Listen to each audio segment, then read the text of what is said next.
ನಮಸ್ಕಾರ ಮಾರ್ಯಾರ್ರಿ.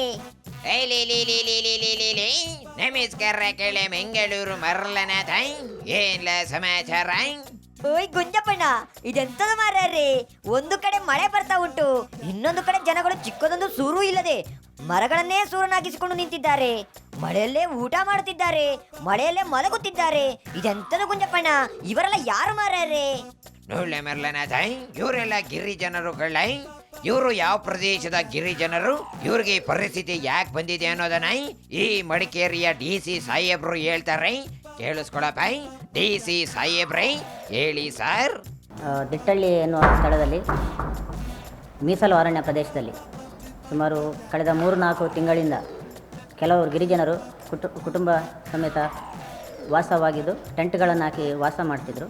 ಅದಕ್ಕೆ ಅರಣ್ಯ ಕಾಯ್ದೆ ಪ್ರಕಾರ ಅರಣ್ಯ ಇಲಾಖೆಯವರು 7ನೇ ತಾರೀಕು ಅವರಿಂದ ಅಲ್ಲಿಂದ ಹೊರಗೆ ಹೋಗ್ಬೇಕಂತ ಹೇಳಿದ್ದಾರೆ. ಓಯ್ ಗುಂಜಪ್ಪಣ್ಣ, ಅವರಿಗೆ ಹೇಳಿ ಮುಂದೆ ಎಂತ ಮಾಡಿದ್ರು ಮಾರ್ಯಾರ ಇವರು?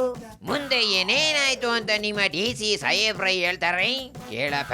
ಈ ಸಂದರ್ಭದಲ್ಲಿ ಕೂಡ ನಾನು ಹೇಳಕ್ಕೆ ಇಚ್ಛಿಸ್ತೇನೆ, ಯಾರು ಈ ಟೆಂಟ್ ಹಾಕಿಕೊಂಡು ಅಲ್ಲಿ ವಾಸ ಮಾಡ್ತಾಯಿದ್ರು ಅವರನ್ನು ಅಲ್ಲಿಂದ ಬಿಡಿಸಿದ್ದಾರೆ. ಖಂಡಿತವಾಗಿ ಅವರಿಗೆ ನಾವು ಶೀಘ್ರವಾಗಿ ಒಂದು ವಸತಿ ಕಲ್ಪಿಸುವ ವ್ಯವಸ್ಥೆಯನ್ನು ನಾವು ಮಾಡ್ತೀವಿ. ಇದೆಂತ ಗುಂಜಪ್ಪಣ್ಣ ಇವರು ಹೇಳುವುದು? ನೋಡೋಣ ತಾಯಿ, ಇವ್ರು ಹೇಳಿದ ಹೆಂಗೈತಪ್ಪ ಅಂತಂದ್ರೆ, ಸಮುದ್ರದಲ್ಲಿ ಸ್ವಚ್ಛಂದವಾಗಿ ಆಡ್ತಿರೋ ಮೀನುಗಳನ್ನ ತೆಗೆದು ಹೊರಗೆಸ್ತು ನೀರಿಲ್ದೆ ಒದ್ದಾಡ್ತಿರೋ ಮೀನುಗಳಿಗೆ ನಿಮ್ಮ ವಾಸಕ್ಕೆ ಅಕ್ವೇರಿಯಂನ ಕೊಡ್ತೀವಿ, ತಡೀರಿ ಅಂತ ಹೇಳ್ದಂಗಾಗಿದೆ ಕಳ್ಳನ ತಾಯಿ, ಹೇಳ್ದಂಗಾಗಿದೆ. ಅಲ್ಲ ಕಳ್ಳನ ತಾಯಿ, ಇವರು ಕಾಡಿನ ಮಕ್ಕಳು ಕಳ್ಳ. ಕಾಡಲ್ಲಿ ಎಲ್ಲಿ ಬೇಕಾದ್ರೂ ಇತ್ತು, ವಯಸ್ಸ ಮಾಡೋ ಹಕ್ಕು ಇವ್ರಿಗಿದೆ. ಅಷ್ಟಕ್ಕೂ ಕಾಡಿಗೂ ಇವರಿಂದ ಏನೂ ತೊಂದರೆ ಆಗಿಲ್ಲ ಕಳ್ಳ. ಕಾಡಿಗೆ ತೊಂದರೆ ಇರೋದು ನಾಡಲ್ಲಿರೋ ಕೆಲವೊಂದಿಷ್ಟು ಕಳ್ಳಿ ನನ್ನ ಮಕ್ಕಳಿಂದ ಕಳ್ಳ. ಹಿಂಗಿದ್ದಾಗ ಇವ್ರಿಗೆ ಯಾಕೆ ಈ DC ಸಾಹೇಬ್ರು ತೊಂದರೆ ಕೊಡ್ಬೇಕು? ಅಲ್ಲ ಮಾರ್ಯಾರ್ರಿ, ಇವರು ಈಗ ಎಂತ ಹೇಳಿದ್ದು ನಿಮಗೆ ಕೇಳಿತಾ? ಅವರು ಅನಾಧಿಕೃತವಾಗಿ ಕಾಡಲಿದ್ದವರಂತೆ ಮಾರ್ಯಾರ್ರಿ. ಲೀನಾಥ, ಈ DC ಸಾಹೇಬ್ರು ಮೊದ್ಲು ಕಾಡ್ನ ಕೊಳ್ಳೆ ಹೊಡಿತಿರೋ ಕಳ್ಳನ ಮಕ್ಕಳನ್ನ ಹಿಡಿದು ಬುದ್ಧಿ ಕಳಿಸಿ ಕೇಳಲ್ಲ. ಅವಾಗ ಇವ್ರನ್ನ ನಾನು ಒಪ್ತೀನಿ. ಅದನ್ನ ಬಿಟ್ಬಿಟ್ಟು ಕಾಡಿ ತಮ್ಮ ಪ್ರಪಂಚ ಅಂತ ವಾಸ ಮಾಡ್ತಿರೋ ಈ ಜನರ ಮೇಲೆ ಈ ರೀತಿ ದಬ್ಬಾಳಿಕೆ ತೋರ್ತಿದಾರಲ್ಲ, ಇದ್ಯಾವ ಸೀಮೆ ನ್ಯಾಯ ಕಳ್ಳನಾಥ? ಇದ್ಯಾವ ಸೀಮೆ ನ್ಯಾಯ? ನ್ಯಾಯ ಎಲ್ಲಿದೆ? ನ್ಯಾಯ ಎಲ್ಲಿದೆ? ಎಲ್ಲಿದೆಯೋ ನ್ಯಾಯ? ಅಣ್ಣ, ಎಲ್ಲಿದೆಯೋ ನ್ಯಾಯ? ಬಡವನು ನ್ಯಾಯವ ಕೇಳುವುದೇ ಅನ್ಯಾಯ. ನಿಮ್ಮ DC ಸಾಹೇಬ್ರು ಹೇಳಿದ್ರಲ್ಲ, ಇವರು ಕಾಡಲ್ಲಿ ಅಕ್ರಮವಾಗಿದ್ದಾರೆ ಅಂತ. ಬೆಂಗಳೂರಿನಲ್ಲಿ ಎಂತೆಂತ ಕದೀಮ್ರು ಅಕ್ರಮ ಸಕ್ರಮವಾಗಿದ್ದಾರೆ ಅಂತ ಗೊತ್ತೇನಲ್ಲ ಇವ್ರಿಗೆ? ಈಗಿರೋ ಸರ್ಕಾರದ ಕಥೆನೇ ಇಷ್ಟೇ ಕಳ್ಳನಾಥ. ಇನ್ನು ಈ CM ಸಾಹೇಬ್ರು ಕತೆ ಹೆಂಗಾಗಿದೆ ಅಂದ್ರೆ, ಏಟೆ ಕುಂಟು ಲೆಕ್ಕಕ್ಕಿಲ್ಲ ಅಂದಂಗಾಗಿದೆ ಕಣಪ್ಪ. ನಾನು ಅಹಿಂದ ಅಂತ ಹೇಳ್ಕೊಂಡು ಅಧಿಕಾರಕ್ಕೆ ಬಂದ್ರು, ಆದ್ರೆ ಇಲ್ಲಿ ಗಂಟ ತಾವು ಅಹಿಂದ ಅಂತ ಎದೆ ತಟ್ಟಿ ಹೇಳ್ಕೊಳ್ಳುವಂತ ಒಂದು ಕೆಲಸ ಮಾಡಿಲ್ಲ ಕಳ್ಳನಾಥ, ಮಾಡಿಲ್ಲ. ಬೆಂಗಳೂರಿನಲ್ಲಿ ರಾಜಕಾಲುವೆ ಒತ್ತುವರಿ ಮಾಡುವಾಗ ಏನ್ ಕತೆ ಆಯ್ತು ಅಂತ ನಿಂಗೂ ಗೊತ್ತಲ್ವೇನಪ್ಪ? ಆ ಸಂದರ್ಭದಲ್ಲಿ ಪಾಪ ದುಡಿದು ತಿನ್ನುವ ಬಡ ಜನಗಳ ಮನೆಯನ್ನೆಲ್ಲ ಹೇಳ್ದೆ ಕೇಳ್ದೆ ಒಡೆದು ಬಿಸಾಕಿದ್ರು. ಆದ್ರೆ ನಿನ್ನ ಪೇರ್ವೇಟು ಹೀರೋ ದರ್ಶನ್ ಮನೆಯನ್ನ ಏನ್ ಮಾಡಿದ್ರಪ್ಪ? ನೀವು ದರ್ಶನ್ ಮನೆಯನ್ನ ಯಾಕೆ ಹೊಡಿತಿಲ್ಲ ಅಂತ ಕೇಳಿದ್ರೆ ಸರ್ಕಾರ ಏನ್ ಉತ್ತರ ಕೊಡ್ತು ಗೊತ್ತಿಲ್ಲ. ಬದಲಾಗಿ ಸರ್ಕಾರಿ ಕಚೇರಿ ಮಾಡ್ತೀವಿ ಅಂತ ಹೇಳ್ತು ಕಣಪ್ಪ. ಯಾಕೆ ಸರ್ಕಾರಕ್ಕೆ ಜಾಗೋದು ಅಷ್ಟೊಂದು ಬರ ಬಂದೈತೆ ಅಲ್ಲ ನಾಥ? ಹೆಂಗೆ ಶಾಮನೂರು ಶಿವಶಂಕರಪ್ಪನವರ ಆಸ್ಪತ್ರೆ ಕತೆ ಏನಾಯ್ತಲ್ಲ? ಈ ವಿಚಾರದಲ್ಲಿ ಬಲಾಢ್ಯರ ಬಾಯಿಗೆ ತುಪ್ಪ ಸುರಿದು ಬಡವ್ರ ಬಾಯಿಗೆ ಹಳೆ ಇಡ್ಕೆ ಮಣ್ಣ ಹಾಕ್ತಾ ಇದಾರೆ ಕಳ್ಳ ಈ ಬಂಡುಗೆಟ್ಟ ಸರ್ಕಾರ. ಇಲ್ಲೂ ಅದೇ ಕಳ್ಳ ಆಗಿದ್ದ. ಇವ್ರಿಗೆ ಯಾರು ದಿಕ್ಕಿಲ್ಲ, ಇವ್ರ ಪರವಾಗಿ ಯಾರು ಧ್ವನಿ ಎತ್ತೋರಿಲ್ಲ ಅಂತ ಹೇಳ್ದೆ ಕೇಳ್ದೆ ಬೆಳಗಿನ ಜಾವ ಬಂದು ಇವರ ಸೂರುಗಳನ್ನೆಲ್ಲ ಬುಡಿಮೇಲ್ ಮಾಡಿದ್ದಾರೆ ಕಳ್ಳನಾಥ, ಬುಡಿಮೇಲ್ ಮಾಡಿದ್ದಾರೆ. ಅರ್ಥವಿಲ್ಲದಿರುವ ಲೋಕ ನಮ್ಮದು, ಇಲ್ಲಿ ಸ್ವಾರ್ಥ ಒಂದೇ ಬಡವನಾಡುವಂಥದು. ಎಲ್ಲ ಇಲ್ಲಿ ಒಳ್ಳೆಯದು, ಎಲ್ಲ ಕೆಟ್ಟದು, ಬಂದ ಹಾಗೆ ಪಡೆಯೋದೇ ಆ ದೇವರು ಕೊಟ್ಟಿದ್ದು ನಂಬಿಕೆಯೇ. ಇಂಥ ಊರು ಬಿಟ್ಟವರ ಕಾಯೋ ಊರುಗೋ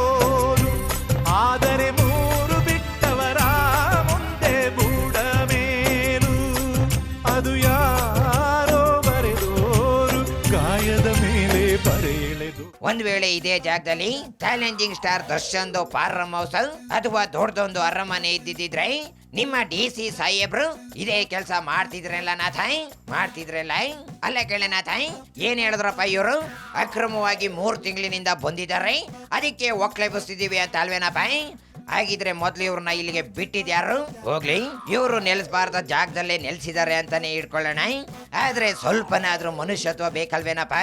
ಎಲ್ಲ ಬದಲಿಸಬಲ್ಲ ವಿಧಿಯು ನೀನೇನಲ್ಲ, ಎಲ್ಲ ಬದಲಿಸಬಲ್ಲ ವಿಧಿಯು ನೀನೇನಲ್ಲ.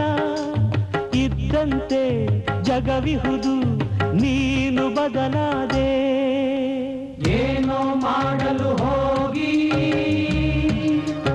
ಏನು ಮಾಡಿದೆ ನೀನು. ಇವ್ರ ಮನೆಗಳನ್ನ ಹೆಂಗೆ ಕಡಿವಿದ್ದಾರೆ ಅಂತ ಒಸಿ ನೀನೇ ಕೇಳಲ್ಲ.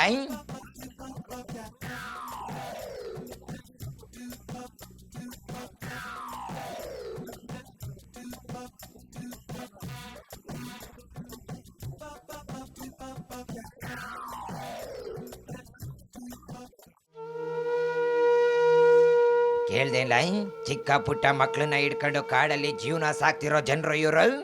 ಮುಂದಿನ ದಿನಗಳಲ್ಲಿ ಇವ್ರಿಗೆ ಸೂರ್ನ ಕಟ್ಟಿಸ್ಕೊಡ್ತೀವಿ ಅಂತ ಈಗ ಹೇಳ್ತಿದಾರಲ್ಲ ಈ DC ಸಾಹೇಬ್ರು. ಸರ್ಕಾರದಿಂದ ಒಂದು ಪೈಖಾನೆನ ಸ್ಯಾಂಕ್ಷನ್ ಆಗಿ ಅದನ್ನ ಕಟ್ಟಿಸ್ಕೊಡ್ಲಿಕ್ಕೆ ಎಷ್ಟು ವರ್ಷಗಳು ಸಮಯ ಬೇಕಾಗುತ್ತೆ ಅಂತ ಇವ್ರಿಗೆ ಗೊತ್ತಿಲ್ವೇಲ್ಲ. ಅಂಥದ್ರಲ್ಲಿ ಇವ್ರಿಗೆ ಸೂರ್ಯ ಇಲ್ದಂಗೆ ಮಾಡಿದಾರಲ್ಲ. ಇವ್ರ ಮನೆ ಕಟ್ಟಿಸ್ಕೊಡೋವರೆಗೂ ಎಲ್ಲಿ ಹೆಂಗೆ ಬದುಕಬೇಕು ಅಂತ ಕೇಳಲ್ಲ ಇವ್ರಿಗೆ. ಮಾಡಿರೋ ಎಡವಟ್ ಕೆಲ್ಸಕ್ಕೆ ಈ ಜನರ ಜೀವನ ಈಗ ಹೆಂಗಾಗಿದೆ ಅಂತ ನೀನೇ ಒಸಿ ಕಣ್ಬಿಟ್ಟು ನೋಡ್ಲನ ತಾಯಿಲಿ. ಅನ್ನ ಕೂತ್ಕೊಂಡು ತಿನ್ಲಿಕ್ಕೂ ಕೂಡ ಇವ್ರ ಹತ್ರ ಒಂದು ಮನೆ ಇಲ್ದಂಗಾಗಿದೆ. ಮಾನವೀಯತೆ ಇದ್ದ ಒಂದಿಷ್ಟು ಜನರು ಈ ಬೀದಿ ಪಾಲಾಗಿರೋ ಈ ಜನರಿಗೆ ಹೆಂಗೆಲ್ಲ ಸಹಾಯ ಮಾಡ್ತಿದ್ದಾರೆ ಅಂತ ನೀನೇ ನೋಡ್ಲ ಇಲ್ಲಿ. ತೊಡಲು ಕುಡಿಯುತ್ತಿದೆ ತಳಮಳಿಸಿ ನೊಂದು, ತಳಮಳಿಸಿ ನೊಂದು. ಅಕ್ಕರೆಯ ಸೋದರಿಗೆ ಕಣ್ಣೀರ ಬಿಂದು, ಕಣ್ಣೀರ ಬಿಂದು. ನಮ್ಮ ಹೋರಾಟ ಮೋದಿ ಸರ್ಕಾರದ ವಿರುದ್ಧ, ಬಿಜೆಪಿಯವರ ವಿರುದ್ಧ. ನಿನ್ನಿಂದ ಸುಖವಿಲ್ಲ, ನಿನ್ನೊಳಗೂ ಸುಖವಿಲ್ಲ, ನಿನ್ನಿಂದ ಸುಖವಿಲ್ಲ, ನಿನ್ನೊಳಗೂ ಸುಖವಿಲ್ಲ. ನೋಡ್ದೇನಪ್ಪ ಲೀನಾಥಾಯ್, ಇದಕ್ಕೆಲ್ಲ ನಿಮ್ಮ ಅಹಿಂದ ನಾಯಕರಿಗೆ ಉತ್ತರ ಕೊಡ್ಲಿ ಕೇಳಲ್ಲನಾಥಾಯ್.